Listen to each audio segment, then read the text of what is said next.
Boa tarde a todos.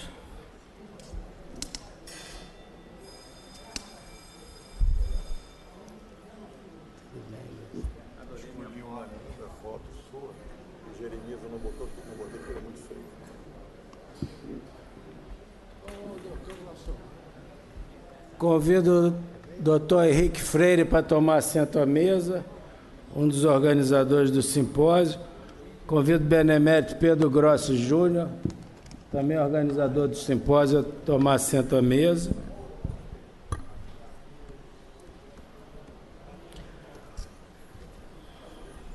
Declaro aberta a 30ª sessão ordinária relativa ao 188º ano acadêmico.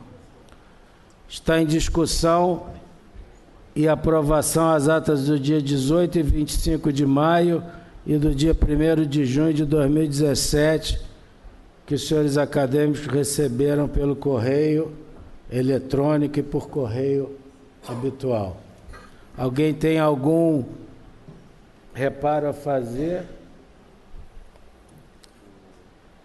Alguma coisa das atas? Não havendo nenhum reparo, as atas são consideradas aprovadas.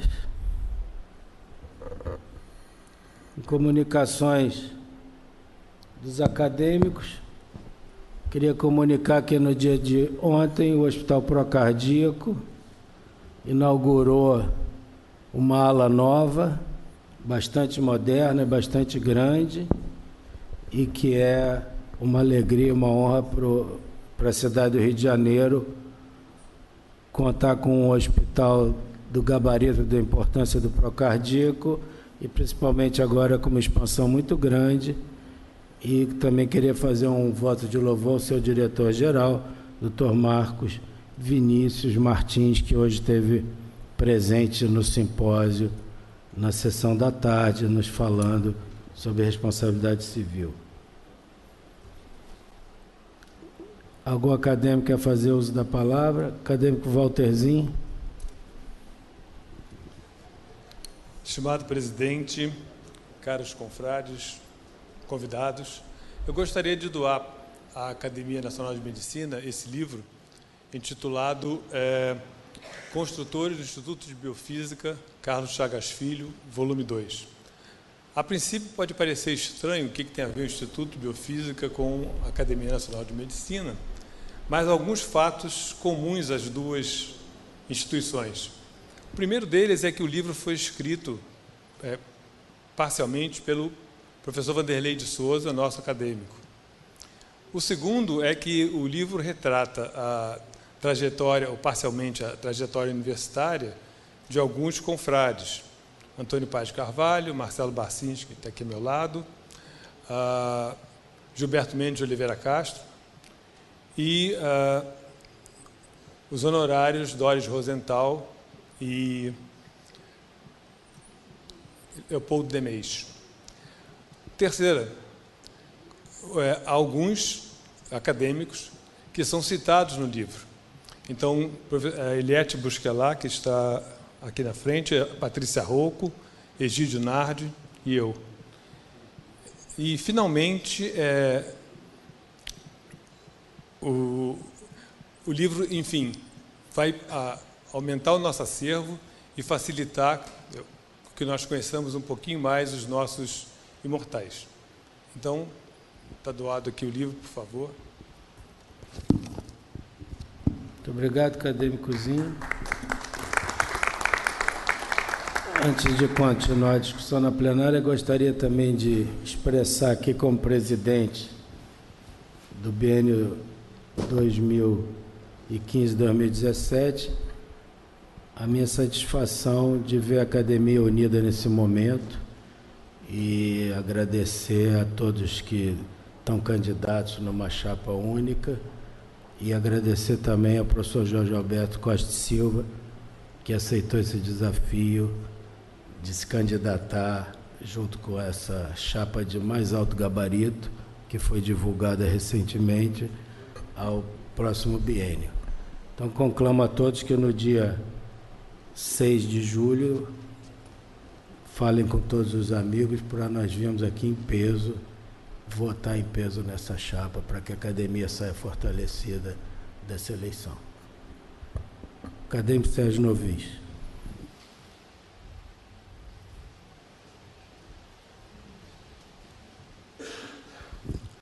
Senhor presidente, senhores acadêmicos, é simplesmente para informar que amanhã, na Pontifícia Universidade Católica, das 8 horas da manhã até as 6 da tarde, nós teremos no auditório Rio Data Centro um simpósio sobre neurologia ontem, hoje e amanhã. Serão uma série de conferências e, para grande alegria minha, os palestrantes, os que falarão, são todos ex-alunos do nosso curso de pós-graduação, que eu presidi durante 42 anos e agora tenho o privilégio de ter a minha chefe de clínica como professora titular. De maneira que vai ser um dia de muita emoção, muita alegria, vem alunos que estão espalhados por várias partes do Brasil, alguns já professores titulares de neurologia, outros chefes de serviço, de maneira que, demonstrando que a escola médica de pós-graduação da PUC, que é a mais antiga escola médica de pós-graduação do país, tem cumprido com o seu dever. E a neurologia, sobretudo, podendo fazer um simpósio de um dia inteiro sobre o passado, o presente e o futuro, com alunos da sua escola. De maneira que isso vai ser um momento de muita alegria. Muito obrigado, acadêmico Sérgio Novis. Mais algum acadêmico fazer uso da palavra? Acadêmico Barros Franco.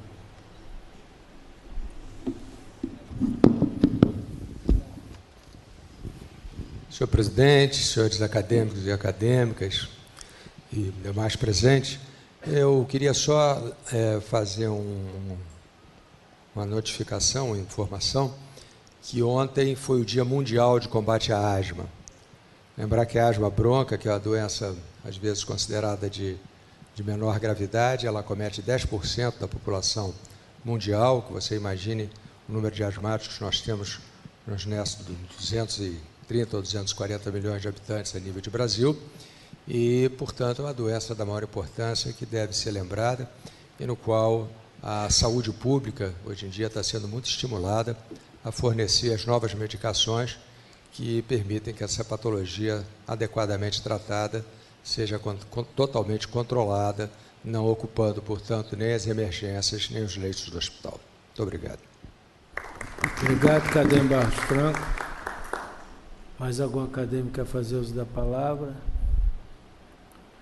Não havendo mais nenhum acadêmico, gostaria de agradecer imensamente ao nosso ministro Luiz Felipe Salomão, do Supremo Tribunal de Justiça, que nos deu a honra de largar seus afazeres hoje para vir abrilhantar nossa tarde nesse simpósio sobre a responsabilidade civil para os médicos. Estimado ministro, o senhor está com a palavra.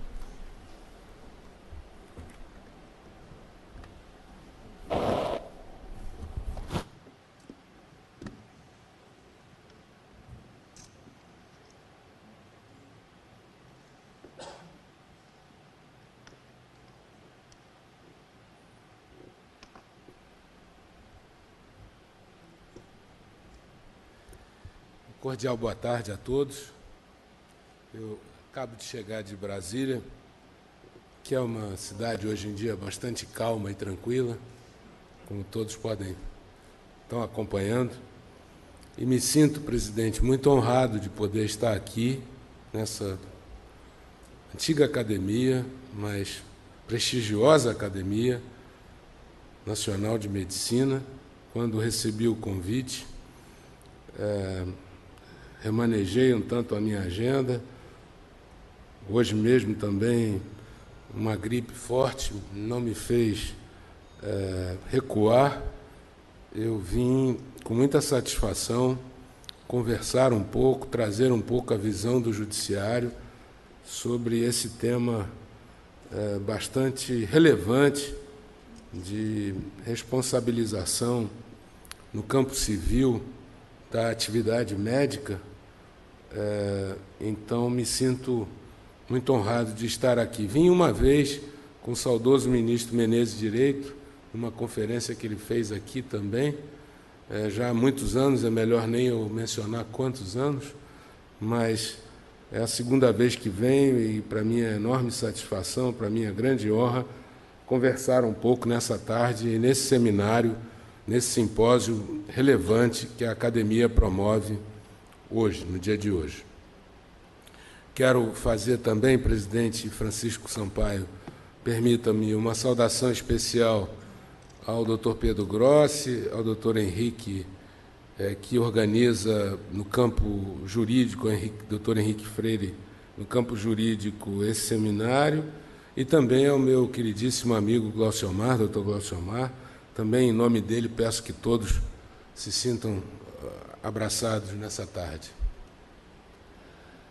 Eu pretendo fazer uma brevíssima exposição sobre a visão que o Judiciário tem dessa situação que hoje estamos vivenciando, chamada de judicialização da saúde, que tem, presidente, um viés bastante amplo. Ela não diz só respeito ao tema central desse simpósio. Como nós todos sabemos, tem o aspecto de medicamentos, tem o aspecto de planos de saúde, tem vários aspectos que eu pretendo, numa rápida abordagem, tratar. Porque o tema é esse, em que medida o Judiciário deve interferir em determinadas situações e por que esse avalanche de questões que vão hoje ao Judiciário sobre o tema da atividade médica, no sentido mais amplo. Então, eu vou fazer uma brevíssima digressão sobre o histórico um pouco da atividade dos senhores, claro, de uma maneira muito breve, pela visão do direito sobre o tema, porque eu não me arriscaria aqui a vir falar de corda em casa de enforcado, já que todos são acadêmicos dessa área, portanto, eu não me arriscaria. Apenas eu vou trazer, como disse, de uma maneira muito objetiva, prática, a visão que o direito tem sobre essa atividade e trocar uma ideia sobre ela. Depois eu vou examinar muito rapidamente algumas nuances da responsabilidade civil da atividade médica e, por fim, se ainda o tempo me permitir, examino um pouco alguns casos julgados no STJ que têm a ver ou que têm relação com esse tema, casos da atualidade. Por que eu digo isso? Porque o Superior Tribunal de Justiça, ele é um tribunal que eu integro há aproximadamente 9 anos. Eu sou juiz de carreira, comecei minha carreira aqui no Rio de Janeiro, fui juiz substituto, titular, desembargador, depois fui ao STJ há aproximadamente 9 anos. Desde que lá cheguei, eu fui para uma seção de direito privado. O tribunal é um tribunal dividido em 3, praticamente. Tem a área de direito público, a área de direito penal e a área de direito privado, que é onde eu me encontro. São 2 turmas de cada uma dessas áreas. E as 2 turmas reunidas formam uma seção. Na seção de direito privado, que é a minha, normalmente esses temas centrais do direito civil são tratados de maneira mais definitiva, porque poucas são as matérias do direito privado que têm relação com a Constituição. Então, pouca matéria sobe ao Supremo Tribunal Federal. Na sua grande maioria, as matérias terminam ali, os julgamentos terminam no STJ. É a última interpretação da lei federal, do Código Civil, do Código de Defesa do Consumidor. Então, tem uma relevância. A segunda seção, essa de direito privado, julga temas de direito de família, direito do seguro, direito do contrato, previdência, mercado imobiliário e responsabilidade civil em geral. Então, é a seção adequada para de maneira recorrente, examinar os casos que surgem. É verdade que, em se tratando de questão que envolve responsabilidade civil de profissionais, especialmente de profissionais médicos, na maioria das vezes, o tema envolve matéria de fato. Tem que realizar uma perícia para se avaliar a atuação. E essa matéria, portanto, não é matéria de competência do STJ de fazer. O STJ tem a competência de julgar a interpretação da lei federal. Quando é matéria de fato, os juízes do STJ não conhecem do recurso especial. Então, essa é a visão que eu pretendo apresentar para os senhores, uma visão muito prática, muito objetiva dessa experiência que tenho ali no trato do direito privado ao longo desse período. E eu começo por trazer a figura do Esculápio, que eu até vi aqui embaixo, né, presidente? Tem a estátua do Esculápio, que é repleta de simbologia. Ela é uma estátua, ela é um símbolo muito forte da atividade médica, porque ela tem um homem com barba, já a barba, ela representa, ela simboliza um tanto da sabedoria, do conhecimento. O ombro direito descoberto também reflete a humildade, a dedicação, a atividade monástica que o médico desempenha. O cajado com uma serpente enrolada também é bastante simbólico, porque a serpente, ela, ao mesmo tempo que ela se renova, né, ela também era muito utilizada no tratamento dos doentes com o seu veneno. E o próprio Esculápio, que é um deus filho de Apolo com a mortal Coronis, que foi retirado do ventre da mãe que havia falecido no parto. Também aí tem uma carga simbólica muito forte, é a vitória da vida sobre a morte pelas mãos do filho de Apolo. E para nós, no direito, nós utilizamos um médico que tem o radical do latim medo, né? Nós utilizamos o sinônimo de Esculápio, facultativo, galeno, e muitos julgados esses sinônimos vão ser utilizados. Então, essa figura é bastante forte. A própria serpente também, além da renovação, da troca das escamas, ela também representa, ela tem uma simbologia forte, justamente porque, trocando a pele, ela representa também a vitória do tratamento sobre a doença. Nesse histórico, nesse brevíssimo histórico,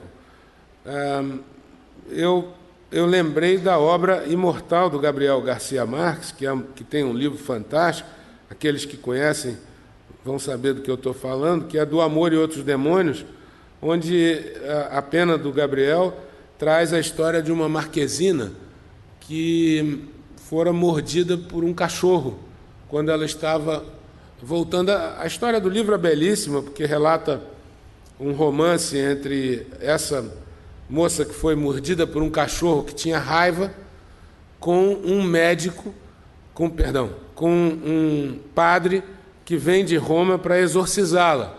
Como não se sabia realmente as causas da raiva naquela ocasião, se acreditava que era uma possessão demoníaca e que então desafiaria a atuação de um padre para fazer o exorcismo. E ela acaba se apaixonando pelo padre, mas eu só tratei desse tema para poder dizer da confusão inicial que havia entre doenças e desígnios divinos e, na verdade, essa confusão não é de hoje, ela vem de muito tempo, porque havia um conflito entre medicina mágica e medicina científica, a ponto de, no Código de Hammurabi, de 1790 a.C., que hoje está exposto no Museu do Louvre, ele previa uma pena de amputação das mãos ou a morte em caso de insucesso médico.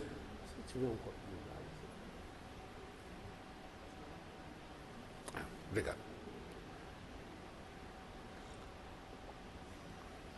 Hipócrates, no ano de 460, foi quem começou a demonstrar que a doença, na verdade, é um processo natural, com influência de fatores externos.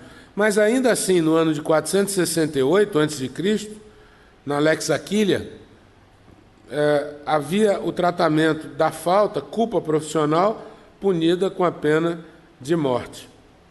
Esse movimento do equilíbrio entre medicina mágica e medicina científica, ele é um movimento pendular ao longo da história.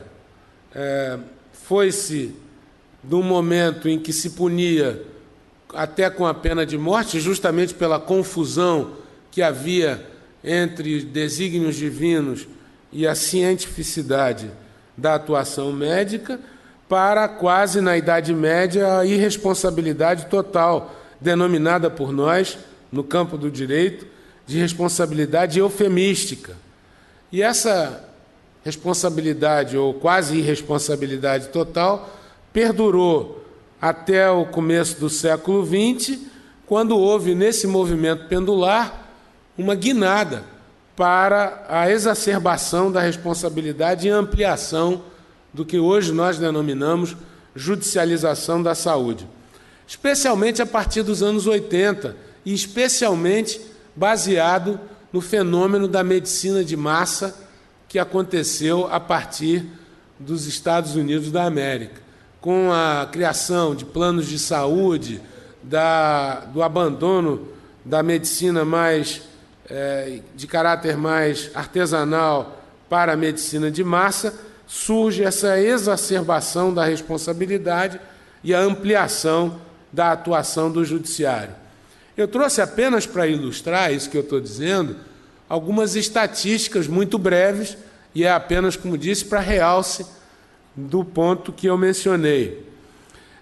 No ano de 2010, porque, tem um detalhe, presidente, não há estatísticas seguras sobre esse processo da judicialização, até porque seria muito difícil identificar nas questões, nas causas, teríamos que fazer um apanhado, uma pesquisa muito detalhada, e o Brasil é uma ilha, é um país continental, onde cada estado é uma ilha, cada tribunal é uma ilha, seria muito difícil fazer um apanhado numérico, talvez com a ajuda de uma cientista social, de alguém mais voltada para essa área. Mas, com os dados que o CNJ, Conselho Nacional de Justiça, coletou, e com algumas improvisações que eu colhi da imprensa, por exemplo, no campo da judicialização da saúde, no ano de 2010 havia cerca de 240 mil ações em curso no Brasil.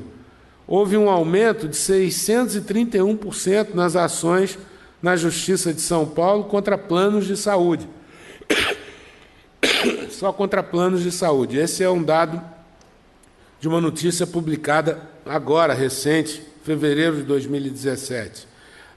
Na página do CNJ, na internet, alguns dados sobre esses comitês estaduais de saúde que cada tribunal foi implantando a partir de uma necessidade para fornecimento de medicamentos e tratamento de saúde por força de liminares e decisões judiciais. Mas ainda esses comitês não são implantados em todos os estados. Naqueles que foram, o Rio de Janeiro foi pioneiro, funciona muito bem, mas ainda assim os dados não são tão precisos. Mas é inegável um processo em marcha de judicialização da saúde.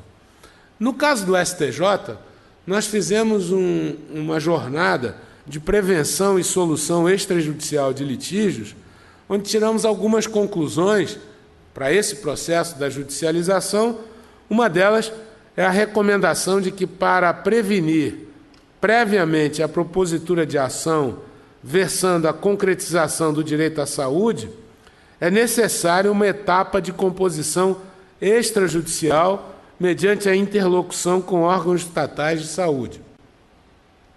Mais ainda, tem alguns países no mundo, Uruguai, França, que tem uma tendência forte à medicina estatal, a hospitais estatais, nesses casos, há uma figura do ombudsman médico que atua em cada um desses hospitais, lubrificando a interlocução entre a família ou o próprio doente, ou o próprio paciente, e o médico que atua ali. Muitas das questões que eu vejo que chegam ao judiciário é por falta de um necessário diálogo, de uma necessária transparência na conduta tanto de um lado quanto de outro.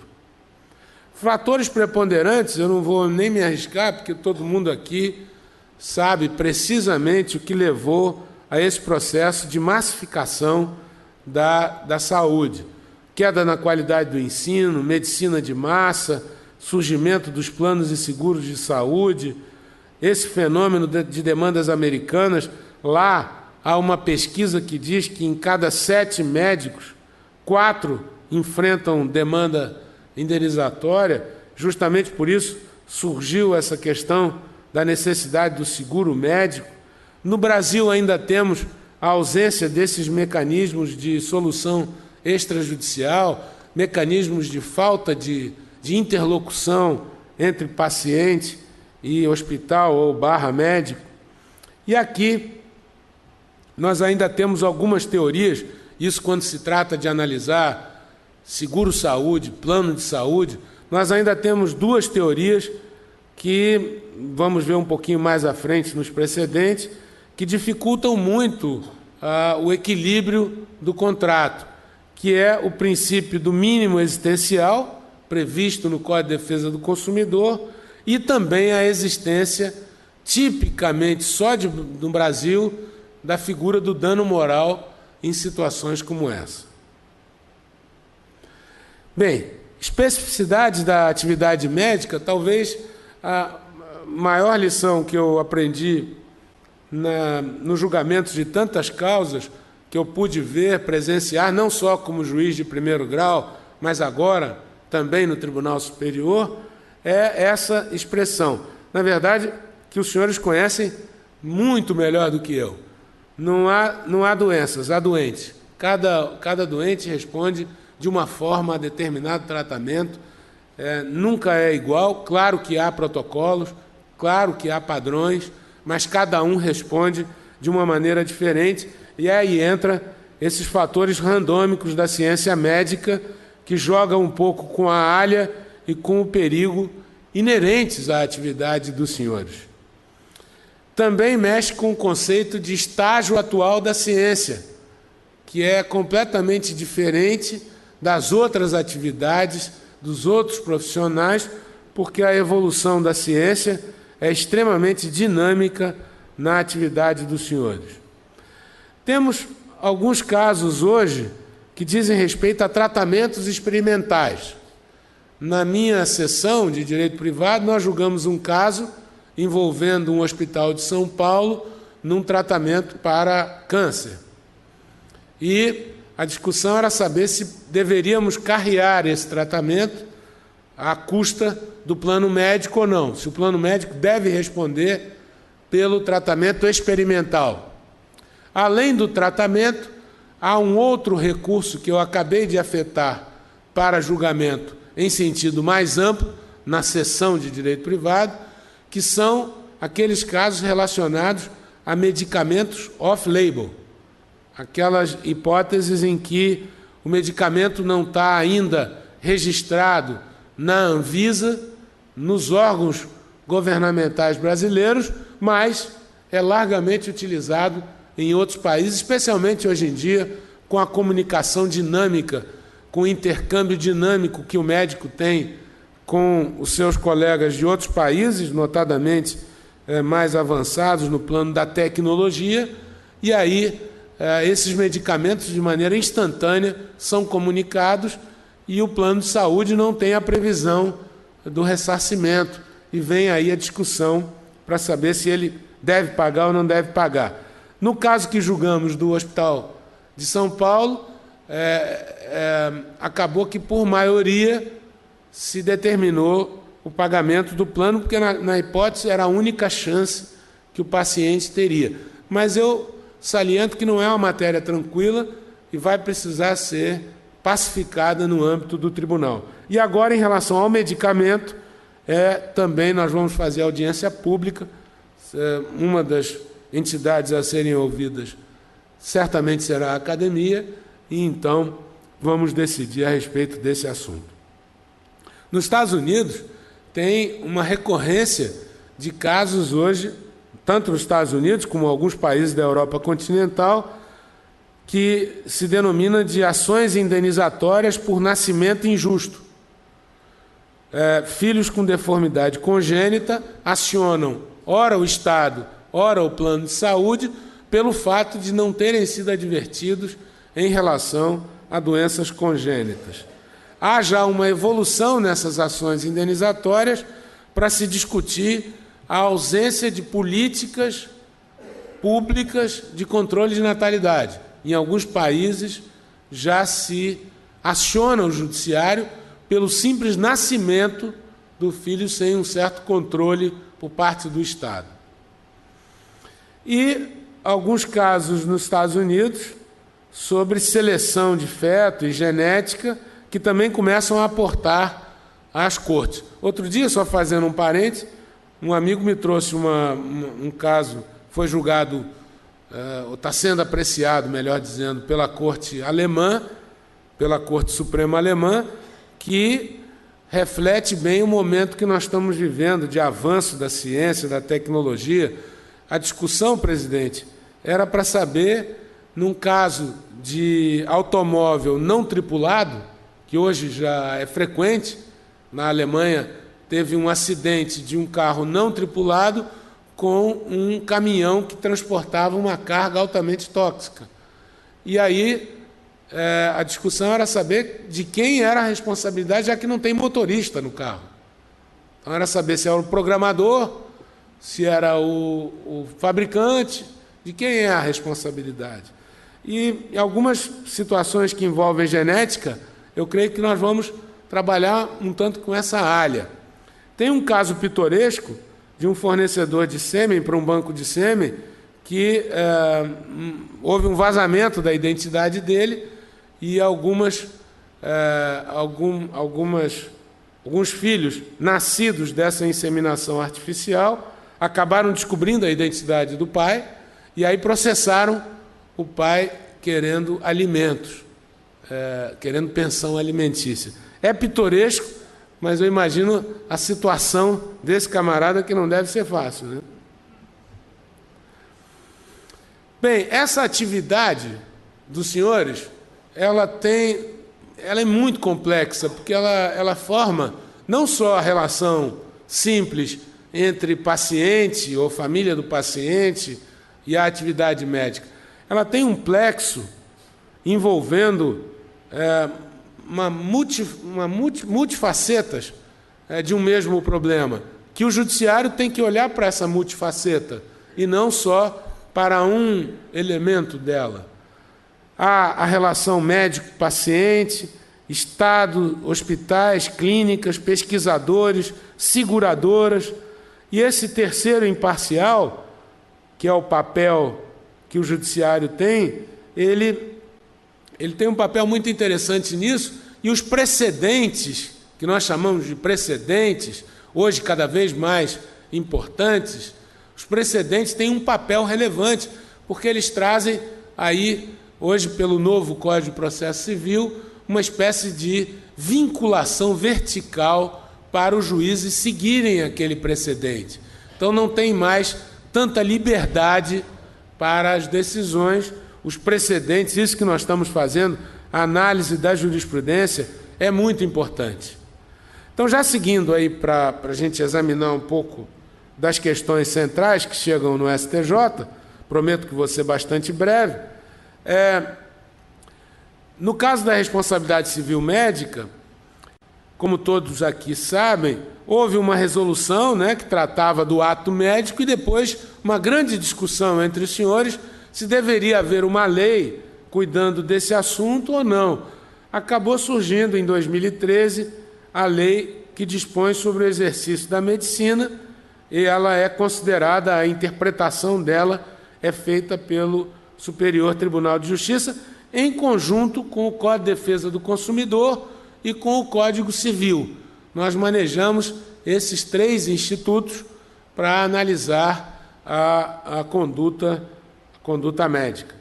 Nós tivemos um precedente muito recente, afastando o Código de Defesa do Consumidor para plano de saúde de autogestão. Antes se aplicava o Código de Defesa do Consumidor para planos de autogestão e para planos abertos. Agora nós restringimos, demos uma mudança na jurisprudência para excluir o CDC nos casos de entidade de autogestão. Pressupostos da responsabilidade da atividade médica são os mesmos para qualquer atividade humana.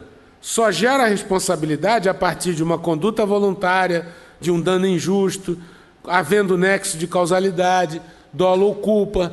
Claro que eu não vou perder tempo aqui enchendo a paciência dos senhores com as especificidades técnico-jurídicas de cada um desses itens. Até porque a regra para a atividade dos senhores, como todo mundo aqui sabe, a regra geral é que ela é uma atividade contratual. E a eventual responsabilidade gerada daí é uma responsabilidade que nós chamamos de responsabilidade contratual. Quais são as exceções? Prestação de socorro em via pública, atendimento de emergência. Nesse caso, não estamos falando de contrato médico, mas sim de atividades extracontratuais. Quais são as principais diferenças entre a responsabilidade contratual e extracontratual? É o ônus da prova. O ônus da prova da responsabilidade, no caso da atividade e da responsabilidade contratual, é da outra parte, e não do médico. Embora, no Código de Defesa do Consumidor, haja uma certa superação desse conceito, porque o artigo 17 do Código equiparou as vítimas de acidentes de consumo, mas ainda assim, a responsabilidade, no caso do médico, ela, por ter natureza contratual, via de regra, ela tem uma natureza, a obrigação, como todos aqui também sabem, de meio e não de resultado, salvo algumas exceções, que nós vamos ver na sequência, mas essa também distinção de obrigação de meio e de resultado faz surgir, na análise do caso concreto, uma grande diferenciação quanto ao exame da prova. Justamente porque, sendo de meio, para efeito de adimplemento da obrigação, não há uma garantia de se atingir a finalidade do contrato. Qual é a consequência principal? Sendo a obrigação contratual e de meio, o ônus da prova da culpa é do paciente. Quais são as exceções da jurisprudência? Cirurgia plástica, estética, não a reparadora, anestesiologia, radiologia, anatomopatologia. Todos esses casos têm precedentes tratando deles, dizendo, olha, nessas hipóteses, não há obrigação só de meio, há obrigação de resultado. Ah, mas e quando a cirurgia é meia estética e meia reparadora? Num caso a obrigação é de resultado, no outro caso é de meio. Tudo isso se resolve pela teoria da culpa, que é a teoria adotada em todo o mundo ocidental. A responsabilidade civil do profissional, seja ele médico ou qualquer outro profissional liberal, se resolve pela teoria da culpa. No caso da medicina, algumas especificidades, claro, mas a teoria adotada em quase todo o mundo ocidental é a teoria da culpa. O que é a culpa? Imprudência, negligência ou imperícia, atitude sem cautela, inação, inércia, despreparo técnico. Como isso é avaliado? Estado da arte, estágio atual da ciência. Então, o juiz, com o auxílio de um técnico, para determinadas situações, avalia se naquele momento aquela técnica empregada era a que estava disponível para a superação, para o tratamento do doente. Duas questões centrais: estágio da ciência e não há doentes. Não há doença, há doentes. Claro que para cada um há uma resposta diferente. Culpa, portanto, é um desvio de um modelo ideal de conduta. O novo Código Civil, que já não é tão novo assim, mas ele tratou de estabelecer gradação da culpa, que não havia antes. Então ele estabeleceu gradação. O juiz, na hora de fixar o valor da indenização, ele observa esses dispostos nos artigos 944 e 945. Ainda sobre a culpa, que eu digo aqui, quase todos os países adotam esse sistema: França, Alemanha, Espanha, Portugal, Suíça, Itália, Argentina, até mesmo nos Estados Unidos, que tem essa judicialização mais exacerbada, adota a teoria da culpa. E ela pressupõe, na hora que o juiz vai julgar, ela pressupõe um exercício que o juiz faz para aferir um standard, um padrão de conduta em abstrato, observado os meios técnicos adequados. Isso é o que se extrai tanto do Código Civil quanto do Código de Defesa do Consumidor. Eu trouxe algumas teorias importantes, que todas decorrentes da situação que eu mencionei, da inobservância do cuidado para gerar a culpa, mas são todas decorrências da teoria que nosso Código Civil, nosso Código de Defesa do Consumidor adotou. Eu faço apenas a ressalva com relação ao 927, parágrafo único do Código Civil, que houve uma discussão na jurisprudência para se saber se a atividade médica era uma atividade de risco ou não. A jurisprudência afastou a teoria de que a atividade era de risco, justamente para não aplicar a responsabilidade objetiva, e sim manter a teoria da culpa para a atividade médica. Eu separei 3 casos para concluir, que eu já falei demais, mas eu separei 3 situações para demonstrar o estado da jurisprudência no STJ. Poderíamos ter tantas outras aqui, mas para não cansá-los, eu separei 3 pontos para que os senhores possam perceber como, em algumas situações, é difícil para o direito, é difícil para o judiciário tratar dessas questões que envolvem a atividade dos senhores. O primeiro caso diz respeito a medicamento por parte do poder público. Um drama. Todo médico hoje sabe o que isso representa.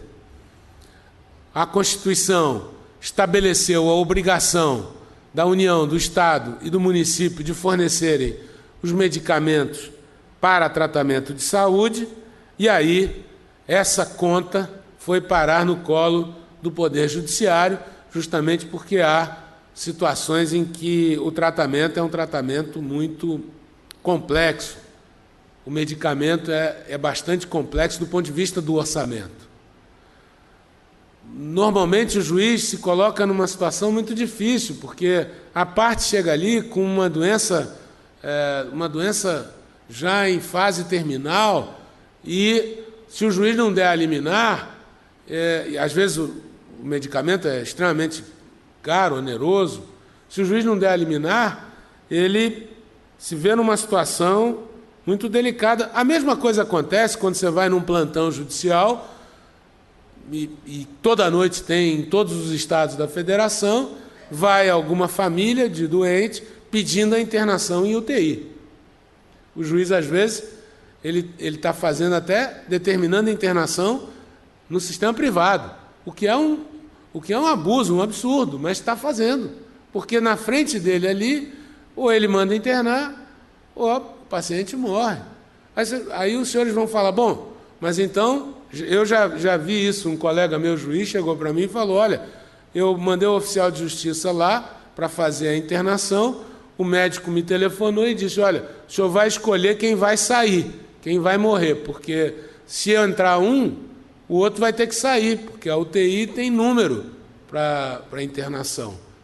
Então, são situações que, no dia a dia, isso acontece. No caso dos medicamentos, esse foi o julgamento que a seção de Direito Público fez.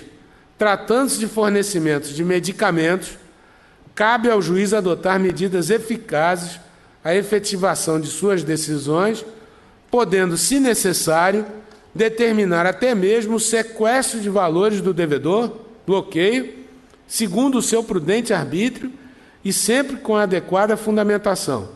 Isso foi julgado sob o rito dos recursos repetitivos. Significa dizer que todo juiz é obrigado a seguir essa orientação. Então, ele tem que adotar os meios. Ah, mas se eu der esse medicamento, eu quebro todo o orçamento da secretaria para um só paciente. É um problema que vamos ter que enfrentar. Plano de saúde e dano moral. Na hora que se contrata, na hora que se elabora a conta do plano de saúde, do contrato de saúde, seja de seguro-saúde, seja do plano convencional de saúde, se faz uma projeção atuarial de quanto aquilo custa, qual é a perspectiva do contrato, e é com base nisso que tanto o empresário da atividade desenvolve o seu negócio, quanto os médicos também convencionam o seu recebimento dos seus valores, e o paciente contrata o plano de saúde. Quando há uma quebra quando há uma ruptura dessa equação, gera um problema. No caso do dano moral, o que eu verifiquei, curiosamente, analisando a jurisprudência do STJ, é que antes, no caso de determinar-se a atuação da operadora do plano de saúde, antes, aí nos idos de 2003, 2004, o tratamento para o plano de saúde era o mesmo que o tribunal dava para qualquer contrato em geral. Ou seja, descumprimento de contrato não gera dano moral. Por quê? Porque do próprio contrato, é da alha do contrato, que haja cumprimento ou não. Então, não gera, em princípio, salvo raríssimas exceções, não gera dano moral. Quando você contrata a compra de um apartamento, ele pode ser entregue da construtora, pode não ser. Se o prazo é longo, além do limite contratual, e se isso gerou consequências, a situação de um casamento que ia morar naquele apartamento, envolveu todo o dinheiro, não conseguiu, sim, gera possivelmente um dano moral. Mas, em regra, o descumprimento de contrato não gera. E o que eu verifiquei foi que o plano de saúde era tratado nessa situação. Notem, nesse precedente do ministro do Direito, quando ele ainda integrava o Superior Tribunal de Justiça, ele diz, nesse caso julgado, que não obstante a conclusão de abusividade da operadora do plano, que não custeava um tratamento fisioterápico, ele negou o dano moral. Ele disse, não cabe dano moral, porque é descumprimento de contrato.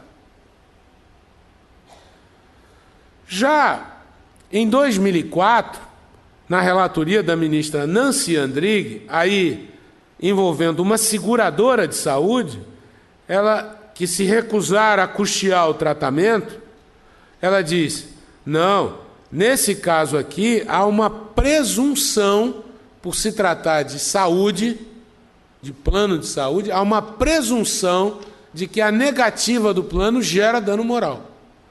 E a partir de então, 2004, começa-se automaticamente a se conceder dano moral pelo descumprimento do contrato de plano de saúde. Essa tese foi estendida não só para seguro de saúde, mas também para planos de saúde. Hoje, se nós pegarmos a jurisprudência do STJ, ela é inteira, cabal. Qualquer descumprimento de contrato pelo plano ou pela seguradora gera dano moral, que varia de caso a caso, 10, 20, 30, 50 mil reais em algumas situações. Essa posição, se o plano de saúde nega a indenização com base em cláusula contratual, ainda que posteriormente declarada inválida ou ineficaz, a recusa é fundada e não revela o dever de indenizar danos morais, nessa posição do saudoso ministro Humberto Gomes de Barros, mesmo em 2007, eu fiz questão de botar a data, era uma posição isolada. O tribunal seguia a jurisprudência até então, de 2004 para cá. Veio um julgado mais recente, arejando, flexibilizando um pouco essa situação, pela relatoria do ministro Ricardo Cueva, onde ele diz: é possível afastar a presunção de dano moral na hipótese em que a recusa de cobertura pelo plano de saúde decorre de dúvida razoável na interpretação de cláusula contratual. Então, começa, nesse momento, o início de um ponto de inflexão na jurisprudência do tribunal. Como o meu tempo é curto e eu quero só ver mais uma... Sim. Esse é o último ponto que eu gostaria de ver com os senhores. É sabido que a responsabilidade do hospital ela é uma responsabilidade objetiva. Para o profissional médico, a responsabilidade é subjetiva, decorrente do contrato, decorrente da sua obrigação de meio e de não de resultado, decorrente, portanto, do estágio atual da ciência avaliado em consonância com os princípios da culpa. Essa é o que gera a responsabilidade do profissional. Vai avaliar no caso concreto se ele agiu de acordo com o estágio da ciência, se ele se houve com culpa ou não. A responsabilidade do hospital, não. A responsabilidade do hospital é diferente. Ela é regida pelo Código de Defesa do Consumidor, ela obedece à responsabilidade objetiva pelos serviços que presta. Então, portanto, serviço de enfermagem, o serviço de hotelaria, tudo isso, por isso as escaras que surgem no paciente, decorrentes da falta de atendimento da enfermagem, gera a responsabilidade objetiva do hospital. Aí a questão vem, que surge para nós, é saber se quando há uma responsabilidade pela atuação do profissional médico, quando que ela gera também a responsabilidade do hospital? Em que circunstância isso acontece? Nós temos avaliado diversos e inúmeros casos, e também não só do hospital, também do plano de saúde, quando há a falta, quando há a responsabilidade do profissional médico.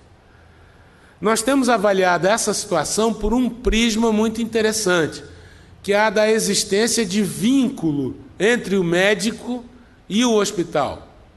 Nós sabemos que esse vínculo não é um vínculo de subordinação, não é um vínculo da geração de emprego, porque são raros os casos em que o profissional tem um vínculo com o hospital, uma relação de CLT ou uma relação empregatícia. Normalmente, ele opera em vários hospitais, ele faz atendimento em outros tantos hospitais. Então, a questão aí é saber qual o momento que a responsabilidade dele gera também a responsabilidade do hospital. Já que, no outro sentido, essa responsabilidade não existe. Quer dizer, quando há erro do hospital, não se transfere para o médico. Mas quando há erro do médico, quando que isso vai para o hospital? Então, o que eu coloquei é a responsabilidade do hospital não se limita aos casos de médico com vínculo. Na hipótese de serviço de atendimento em emergência, se houver erro comprovado, há a responsabilidade do hospital.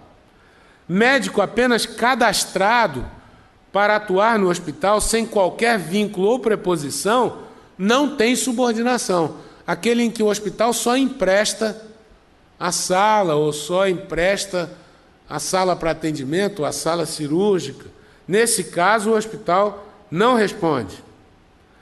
E o plano de saúde responde concorrentemente pela qualidade do serviço oferecido ao cliente em hospitais e por médicos credenciados. A responsabilidade do plano, nesse caso, é a responsabilidade total.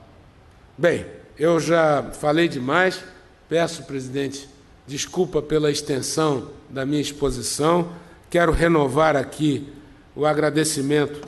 Mas eu queria até terminar com, não sei, acho que eu passei aqui. Tem uma, já que o presidente me mostrou ali a figura do primeiro presidente da academia, que foi um médico do Império e das Armadas, o Ricardo Reis, o heterônimo de Fernando Pessoa, era também médico de profissão monárquico, fato que o levou a viver emigrado alguns anos no Brasil. Ele é, talvez, dos médicos, dos heterônimos de Fernando Pessoa, ele é o que mais se aproxima do seu criador. E ele mesmo descreveu a vida e a profissão do Ricardo Reis.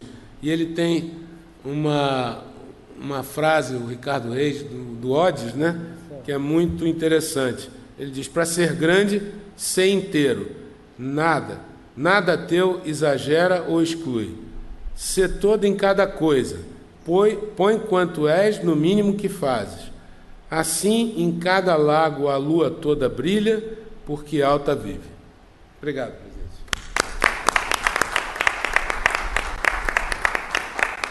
Muito obrigado, ministro Salomão, pela excepcional palestra. Exatamente dentro do horário. Obrigado. Não passou nem um minuto. Extremamente didática para nós médicos e que vai suscitar diversas perguntas, com certeza.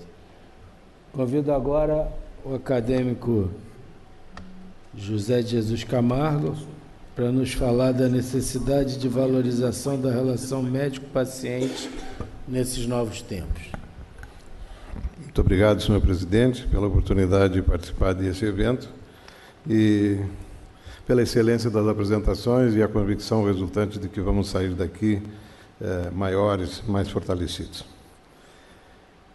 Nós vamos, em resumo, discutir, dentro de responsabilidade civil do médico, a participação desse profissional no sistema de saúde combalido pelo financiamento insuficiente, um modelo de gestão que facilita a ineficiência e o que determina um volume de ações judiciais crescente e assustador. E o que nos interessa basicamente é o fato de que claramente o médico representa um para-choque desse sistema. Nós temos que retroceder um pouco para entender uma mudança importante que houve na constituição do modelo de saúde brasileira, que começou com a Constituição de 88, que criou o SUS, que era um projeto fantasioso de saúde para todos, porque ele não envolvia um financiamento compatível e sustentável. Claramente ficou evidente em muito pouco tempo da sua prática que ele estava mal gerido, o que significava desperdício de recursos escassos, e não foi considerada uma coisa muito importante, que é a natalidade desregrada nas classes sociais que dependem exclusivamente do SUS. E se a gente pensa um pouco, parece óbvio que é muito difícil, impossível, o planejamento de saúde, de educação, de emprego, de segurança num país que aumenta um Uruguai a cada 18 meses e uma Argentina a cada 14 anos. É muito difícil esse planejamento. A judicialização em medicina tem algumas causas óbvias. Os ambulatórios superlotados, os tempos exíguos de consulta com profissionais diferentes a cada dia, quebrando na origem a possibilidade dessa relação médico-paciente indispensável.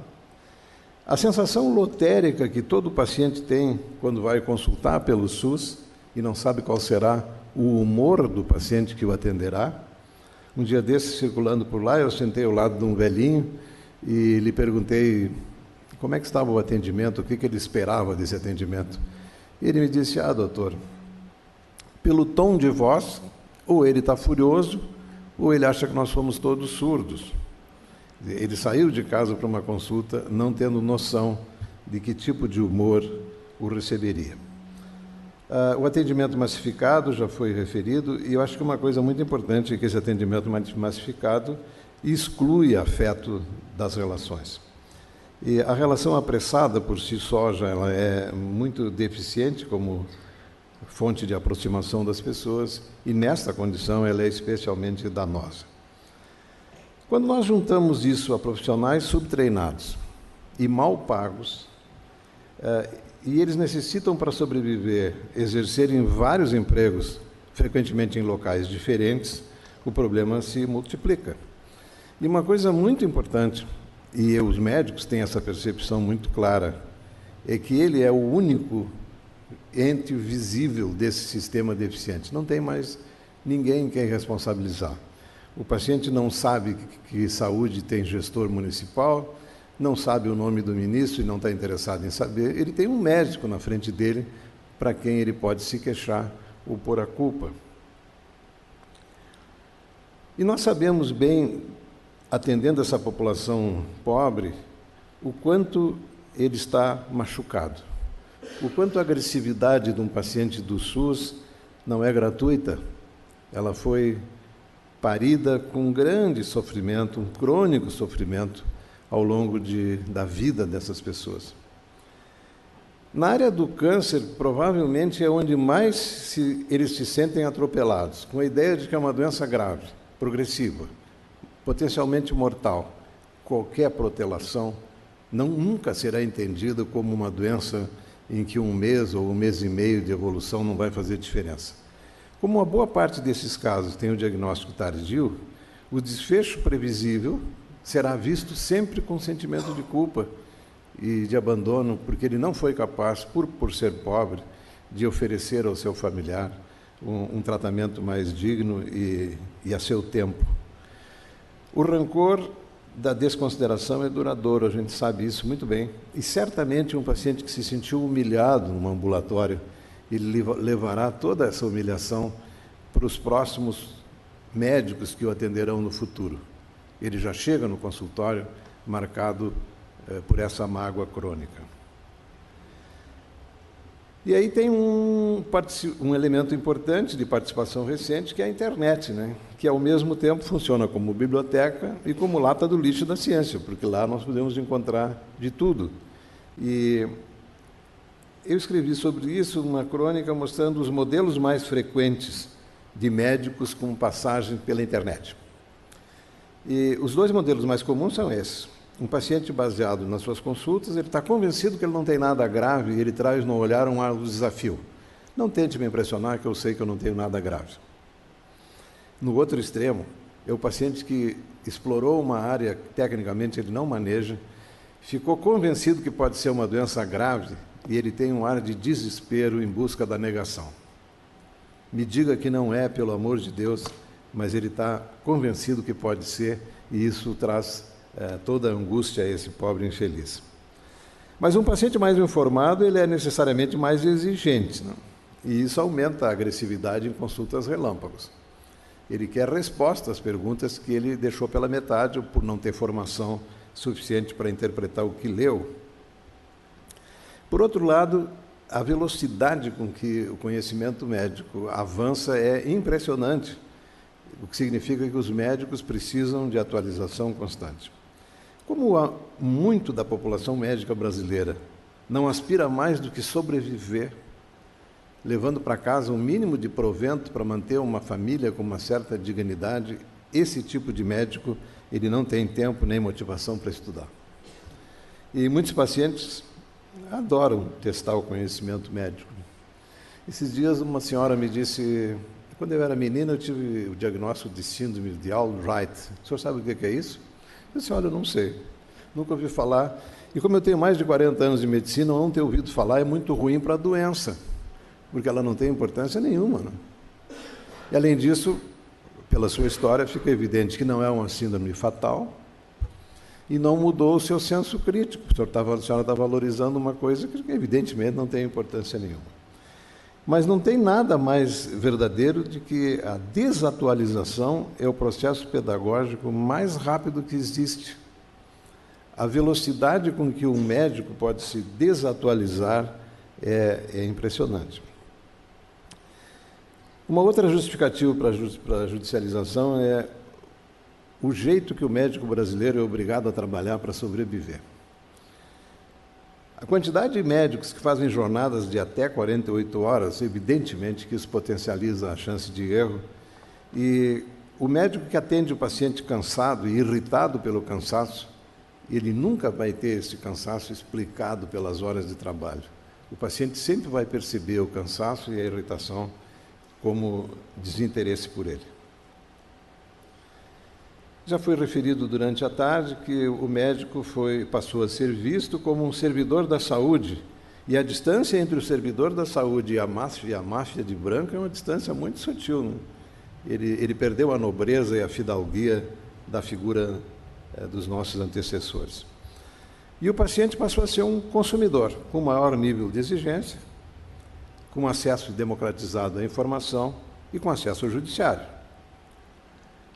Uma coisa que é muito clara é que os pacientes mais pobres não confiam mais no sistema, eles aprenderam que as promessas de campanha eleitoral são todas falsas e que o sistema não merece confiança. Maltrato e desconsideração crônica ensinaram esses pacientes a descrer. Então, num primeiro momento, eles resmungaram, depois passaram a agressão. É impressionante o número de médicos brasileiros agredidos em ambulatórios de saúde pública. E a preocupação é o que vai acontecer a seguir, né? Muito se discutiu hoje a medicina de resultados. E tem uma experiência muito interessante com a medicina chinesa. Eu estive em Xangai. Xangai é um centro médico de primeiríssimo mundo. As grandes empresas chinesas oferecem planos de saúde da melhor qualidade aos seus funcionários. Eles têm direito ao que vocês possam imaginar de qualificação técnica.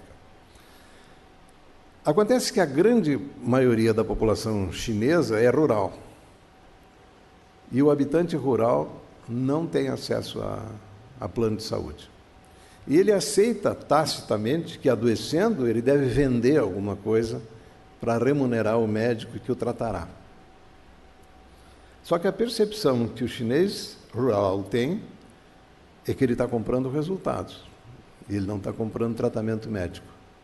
E isso explica as dezenas de cirurgiões, especialmente, assassinados por ano nas zonas rurais da China, porque o desfecho não foi o que ele supôs que ele estava comprando.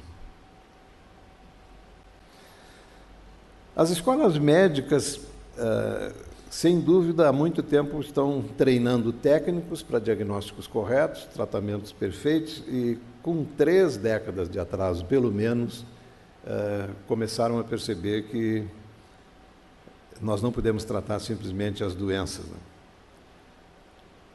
Quando eles perceberam isso, a exigência já tinha crescido da necessidade de um profissional tecnicamente perfeito, humanamente sensível, e essa novidade.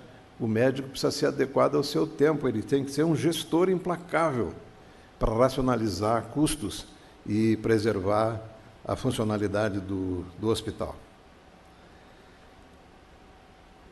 As modernas escolas médicas perceberam que a tecnologia contribuiu para aumentar a distância entre o paciente e o médico, e aí evoluíram para os currículos com disciplinas que envolvam humanidades, num flagrante pedido de socorro da medicina à literatura, e não só da medicina, da arte em geral.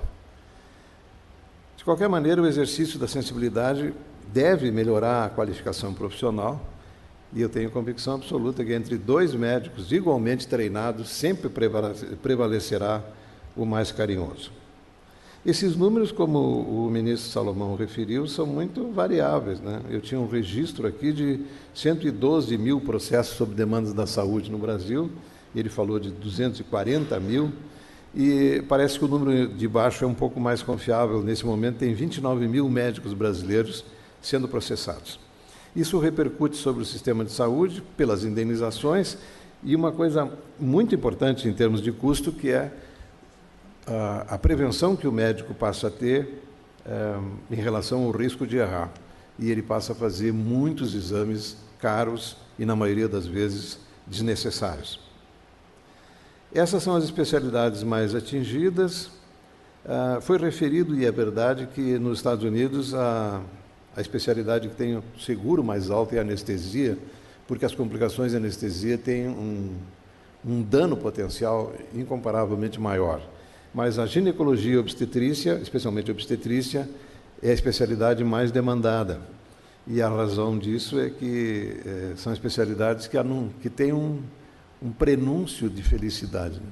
Quando alguém vai para o hospital para dar luz, está num momento de festa e qualquer reversão de expectativa será interpretado como uma tragédia.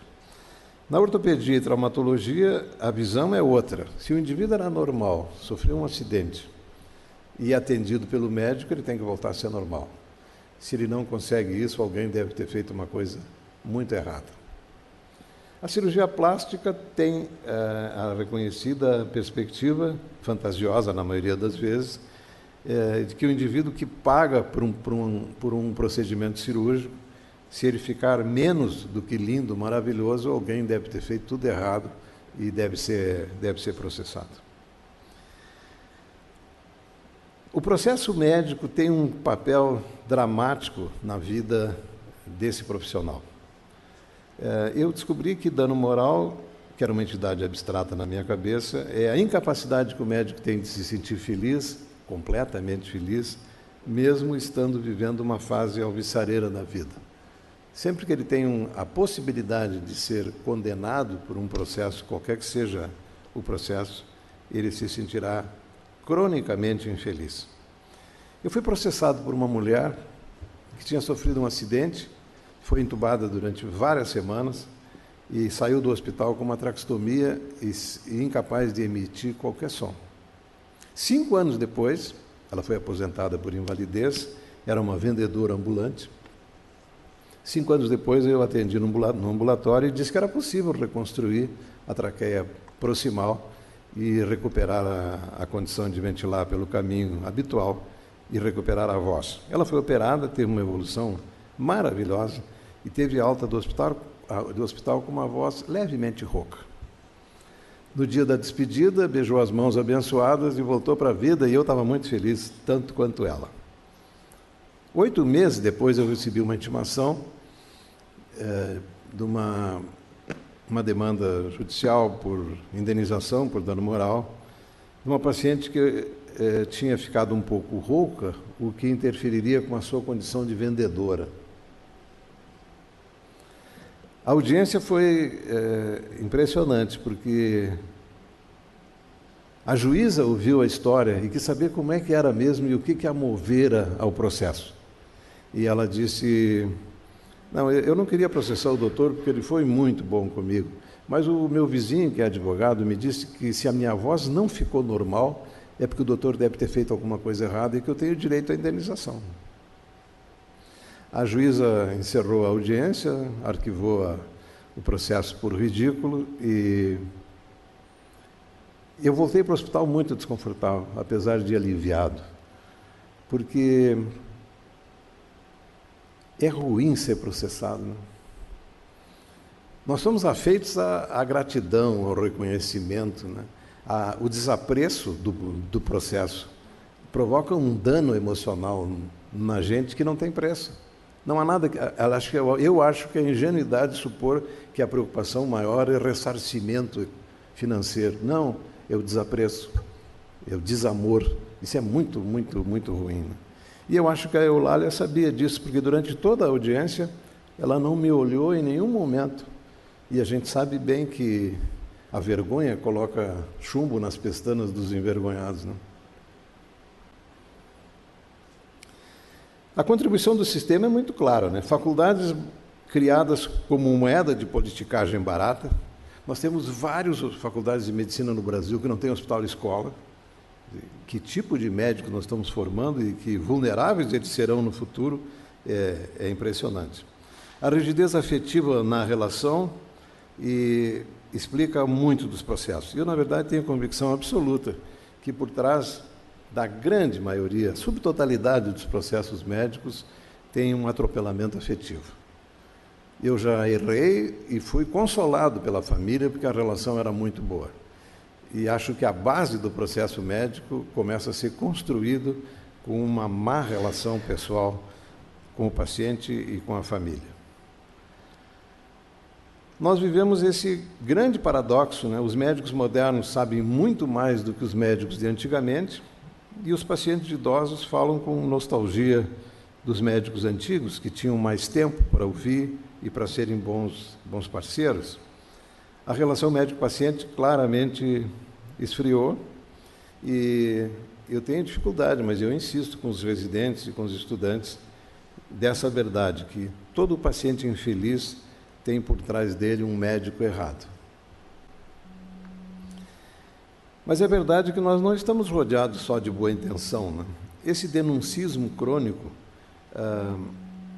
e que se intensificou tanto nos últimos tempos, tem, com toda certeza, por trás a preocupação das empresas financiadoras de seguro, o olho grande para cima desses mais de 400 profissionais, a grande maioria trabalhando sem seguro profissional, diferentemente nos Estados Unidos, em que não existe médico que não tenha seguro, e os cirurgiões americanos consideram com a maior naturalidade que 1/3 do seu ganho é para o seguro, 1/3 é para o imposto de renda e 1/3 é para ele.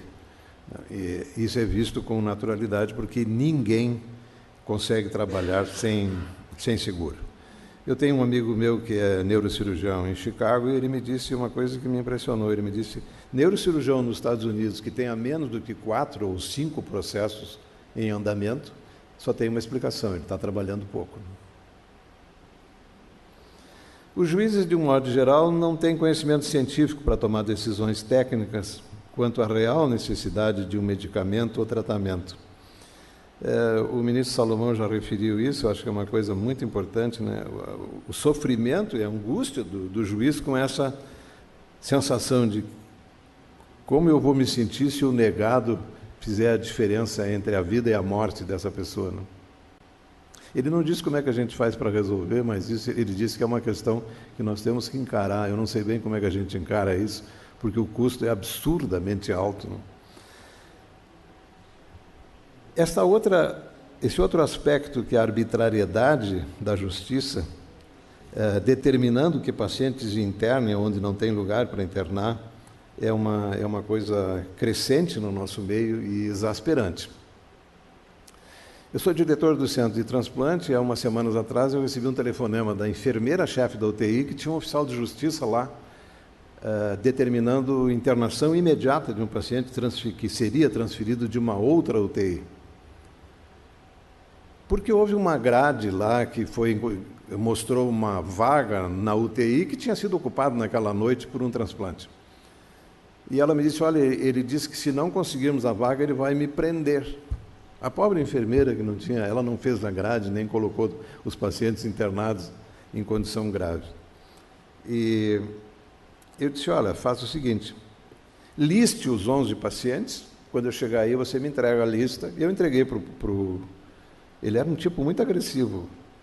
E disse, olha, o senhor vai levar isso aqui para o juiz e volta com o nome de quem a gente vai dar alta. E nós vamos conversar com a família e explicar que, por ordem judicial, o familiar dele, apesar de muito querido, vai ser eliminado. Já faz um ano, ele não voltou ainda, eu acho que está indeciso.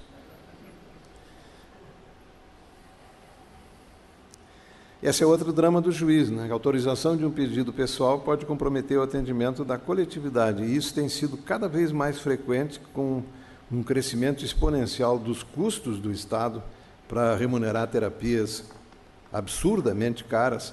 E uma coisa que ficou muito claro é que nós precisamos nos aproximar do judiciário, através de câmaras técnicas competentes, para dizer que tratamento é razoável. Nos Estados Unidos ficou fartamente documentado que o maior custo é em oncologia, mas que 60% dos custos da oncologia obtidos por ordem judicial foram usados em pacientes vivendo os últimos 2 meses. Essa incapacidade de usar o que é razoável e o que é possível é uma coisa muito, muito importante. Essas câmaras técnicas, por outro lado, elas precisam estar absolutamente disponíveis, porque nós não podemos nos submeter à burocracia para reunir as pessoas, para arbitrar o que é razoável, o que é possível. Isso tem que ser eficiente do ponto de vista de disponibilidade. E brigar com burocracia, que é provavelmente a maior doença do Brasil, é uma empreitada muito difícil. Nos Estados Unidos, que deve nos servir como modelo, não para serem copiados, por favor, não, porque as pessoas têm a pretensão de dizer, os americanos fazem, vamos copiar. Não, essa é uma coisa que nós não temos que copiar. A relação do americano com saúde e com justiça, nós não temos que copiar, pelo contrário, nós temos que evitar, porque nós temos que aprender com os erros que eles cometeram e transformaram a medicina americana numa medicina de contenda. Há uma disputa ferrenha entre pacientes, médicos, hospitais e judiciário. Eu percebi a diferença com que o médico americano tratava os pacientes. Na Clínica Mayo tinham 2 perfis de pacientes. Os criadores de porcos de Iowa, os plantadores de milho de Minnesota eram tratados como pessoas comuns, normais, carinhosas. Mas se o paciente fosse um empresário de Chicago que tinha vindo no seu próprio avião, ele era operado sob um consentimento informado massacrante. Todo paciente diferenciado americano é operado hipertenso, porque a lista de complicações possíveis é uma coisa doente, patológica. Porque o princípio básico é assim, o senhor pode vir a ter, não diga que eu não avisei. Mas essa forma de defesa liquida com qualquer possibilidade de relação médico-paciente amistosa ou generosa. Isso determinou, através do que se chama medicina defensiva, esse aumento astronômico do custo do atendimento médico. Porque os Estados Unidos, que tem o maior PIB do mundo, gasta 3 vezes mais em saúde, e percentualmente, do que o Japão. O Japão gasta 6% do PIB, os americanos estão chegando a 19%. A França gasta 7%. E isso que podia ser interpretado como uma maravilha, não tem funcionado. Porque se nós perguntarmos a um americano médio o que não funciona bem nos Estados Unidos, ele vai dizer com certeza que é a saúde. A outra prática americana que eu não quero copiar é a decisão médica compartilhada, que parece uma coisa bonita, dá ao indivíduo o direito de exercer a cidadania dizendo que ele participe, convidando-o a participar. E isso é muito razoável se o paciente tem uma doença terminal e ele quer ir para casa ou ele quer terapia paliativa, isso é perfeitamente razoável. Mas convocar um paciente leigo para decidir se ele quer fazer quimioterapia e operar, ou operar e fazer quimioterapia, isso é um massacre, porque é um assunto técnico, ele não tem nenhuma preparação para tomar essa decisão e ele vai sofrer visceralmente. Ele precisa de um médico, sim, que seja protagonista e diga, olha, eu sei o que é melhor e espero que o senhor confie em mim para aceitar isso. Um leigo pressionado a tomar uma decisão técnica é uma judiação inominável. Essa medicina defensiva tem explicado a fuga do jovem médico americano de especialidades de alta complexidade. No último Congresso Americano de Cirurgia Torácica, o presidente anunciou 2.900 vagas em cirurgia torácica nos Estados Unidos até 2019, porque as residências de cirurgias de alta complexidade estão vazias, né? Quando eu fiz meu treinamento na Clínica Mayo, era um sonho ir para lá. Era uma coisa maravilhosa. Eles não estão conseguindo preencher vagas para neurocirurgia, para cirurgia torácica e para cirurgia cardíaca. As pessoas estão fugindo E aí os médicos encaminham os seus pacientes ricos para se tratar nos Estados Unidos e ele vai ser operado por um coreano, por um chinês. É a coisa mais comum lá, né? A outra alternativa que os planos de saúde americanos encontraram foi o turismo médico, que tem feito com que, o ano passado, em 2015, 400 mil americanos foram operados na Índia, 300 mil na Malásia, que são hospitais de altíssimo luxo e que, para o plano de saúde, é mais barato mandar o infeliz do paciente com toda a sua família viajar para lá e receber um tratamento que é infinitamente mais barato e que não está sob ameaça de judicialização. Sempre é possível piorar, é um lema brasileiro, né? Quando a gente pensa, agora chegamos no fundo do poço. Não, a gente cava um pouco mais e dá para piorar. E aí, nos últimos anos, começou a haver a interferência do hospital no desempenho da atividade médica. Claro que ninguém vai construir um hospital para falir, é um negócio como qualquer outro, mas quando se prioriza o mercantilismo em saúde, o desfecho é trágico. Porque eles vão se sentir responsáveis pelo jeito com que o médico conduz a investigação, vão se sentir responsáveis pelo momento em que o médico decide internar o paciente. E uma prática muito comum, em Porto Alegre pelo menos, é o plano de saúde negar a internação no dia anterior à cirurgia. Eles querem que o paciente venha de casa para ser operado. E eu preparei um contraponto para isso. A minha contrapartida é assim, eu fiz um documento que tem o nome do gestor, que negou, e embaixo a descrição do caso do paciente, tantos anos, diabético, antecedente de infarto, isquemia cerebral, carcinoma bronco, enfisema, e eu determino que ele venha de casa no dia da cirurgia para ser anestesiado, provavelmente hipertenso, e assumo riscos decorrentes dessa minha recomendação, que contraria o predito pelo Dr. José Camargo. Assina e nós entregamos para a família e está tudo bem. A minha secretária fez uma pesquisa, o tempo médio entre o envio desse documento e a vinda de uma autorização é 9 minutos, mostrando que esses submédicos, né, eles querem brincar de médico, mas eles não querem compartilhar com o médico verdadeiro a responsabilidade. Quando eles são pressionados a assinar, para assumir a responsabilidade de uma decisão que contrapõe o que foi proposto pelo médico, eles se negam, e aí autorizam. Mas é muito desagradável a gente ficar nessa contenda quando era só uma questão de bom senso.